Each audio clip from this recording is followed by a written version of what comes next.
Ifight ngiyicelile mina. Uma ngilele indoda engiyobhekana nayo, indoda esebenza ngemoya nayo, spiritually nayo. Le ndoda engiyobhekana nayo inamandla nayo, ngamandla ngendlela yayo, amandla wayo. Engiprovile lokho ndlela thizeni. Izolo I went to my God, ngaya kobama uNkulunkulu. Ngaya kwabami ogogo, ngathi bogogo sengikushilo lokho enithe ngikusho. Kodwa uvalo luyangishaya, ngizwa ngishaya uvalo. Negama elikhunyulwe elikhulunywe ile ndoda. Uthe akalwi makunganagazi, mayizolwa kunibe negazi ufuna angiqede. Ngathi ngiyesaba.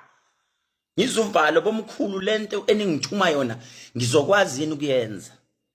Ngakhuleka emfuleni ekseni ngo5 ekseni ngo5. I didn't invite anyone, angicela ngamalungu ebandla, angicela. I was alone emfuleni ngikhuleka ngithandaza ngiphahla ekseni ngo5. Kufika ugogo wasekhaya koma wami wathi lalela mzukulu, lalela njengamanje, stop. Omkhulu abafuna uyempini abasekhaya kobaba wakho, ababe nempi, ababengafuni ukuthi kuhlale phansi ukukhulunywe, kodwa sesifikile thina zalukazi sizothi kuwe stop. Hima bathi no, lalela lo muntu sesimhlolile kakhulu, simhlolile kakhulu sajula. Masimhlola sathola ukuthi imimoya enisebenza ngayo ayifani, kodwa icishe ifane kodwa ayifani. Wathi ugogo kimi sihlola into eyiningi, sihambile saya endlini yakhe, safike khona endlini yakhe safica igodlo ezimbili. Uma sicheka lezi igodlo unesi1 esisichekile la khona. Ngifuna nimsherele le video nimtheke manje. Angwazi umuzwa wakhe, angaze ngubone. Bathe kimi kunezigodlo ezimbili. Ngiyazi uzongena ahliphiza kunandaba. Kunezigodlo ezimbili. Esi1 angathi ibridge side umgodi ushona phansi kumnyama, side siyogudla ngasephulu. Esi1 illa afika hlale khona nomuntu phansi. Basebethi kimi lo muntu uyinkosi futhi ngeke uzumphikise. Mayikhuluma uthi spiritually ukhuluma ngaso, uthi uyinkosi ngapha, uyinkosi uphethe ndawo zonke. Bathi kunezinto ongeke uzifunde useyingane. Iminyaka yakhe mingaki, eyakho mingaki? Ngathi mkhulu mina August bengithena 35 years. Bathi yena una 43. Uyakushiya ubhuti omdala kuwe. So kunezinto kumele uyi-understand ukuthi kumele uhlale la ulalele uthule ubuke bese uyafunda. Yes, fight was proposed by me to those abathanda the instigation, abathanda impi. Cha, angeke ibe khona impi. Uyabona mawudiniwe ukhuluma noma yini. Ey'ngane zami ezingibone ngenza ivideo ngikhuluma le nto engiyikhulumile, I withdraw my words. I withdraw my words. People have been emailing me, people have been WhatsApping me, but no, this is unlike you, UKhehlelezi. Lo muntu ofuna ukuyoqondana naye wena useyingane 35 years, lo muntu una 43 years. Igubhu engithi mangihlanganisa bese ngibuya before ngizibhaka amafutha ngiyikhulekele. I pray for them. Ngithi inkosi ngeke isebenze mangayikhulekelanga. Ezinye zazo zicomplainile. Oyinyanga ongilalele manje ojulile uzongizwa. Deeply zikhalile zakhala inyembezi zathi asikwazi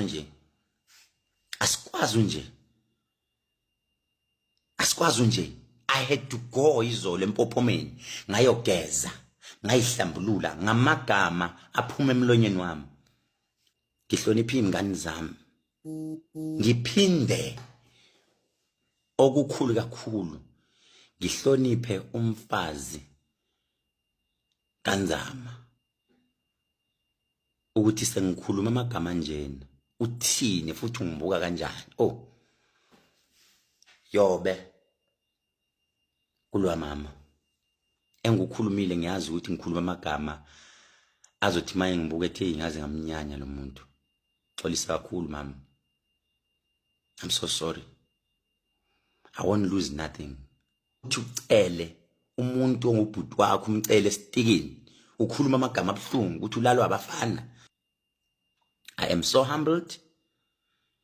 Kuze kwaphuma amagama emndenini bethi usuyaphuza yini ngoba sikwazi ungaphuza utshwala, sikwazi ungabhemi insango, sikwazi ungenzani. Yini leyo ikhulumile? I am here to humble myself. Ngiyaxolisa, ngithathe ngilukuluku ngathatha ngenhliziyo. And futhi ngizosho ngithi cha. Umakhanda oil qhubeka ninothenga. Konke bengikukhuluma mina bengikukhulunyiswa kudina ngoba nami ngumuntu nginezithakazelo, nginesibongo. Ngiyaxolisa kakhulu, ngehlela ngezansi. Nawe futhi kade usuyiphethe imakhanda oil uthi cha isebenzi lento UKhehlelezi ushilo. If it means after this live I need to pray uyibambe kanje ngesandla sakho, I can do that.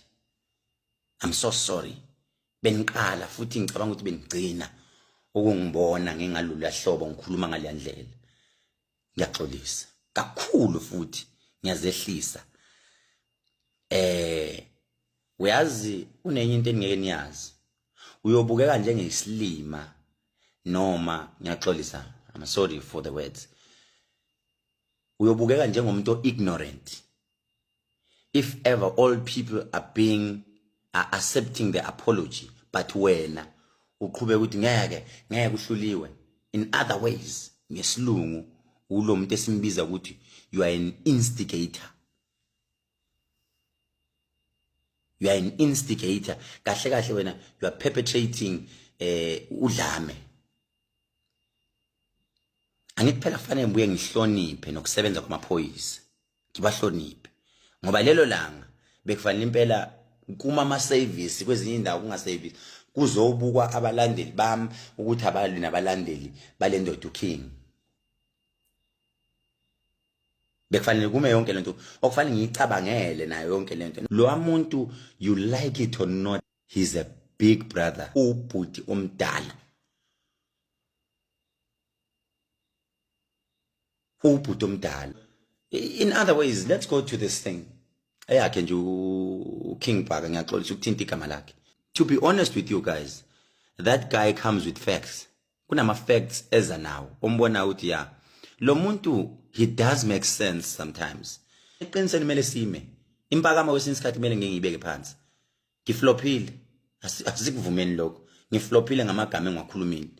Ngikhulume ngacabanga. Ngifane nomuntu othatha isibhamu wadubula engacabanganga ukuthi after shooting what will happen. Kuzoyenzakalani. Futhi thanks to God because it was verbally. I didn't go and act because ngabe ngihambile ngawo actor ngabe sikhuluma maybe sengimosha imali ama bail ngihamba inkantolo.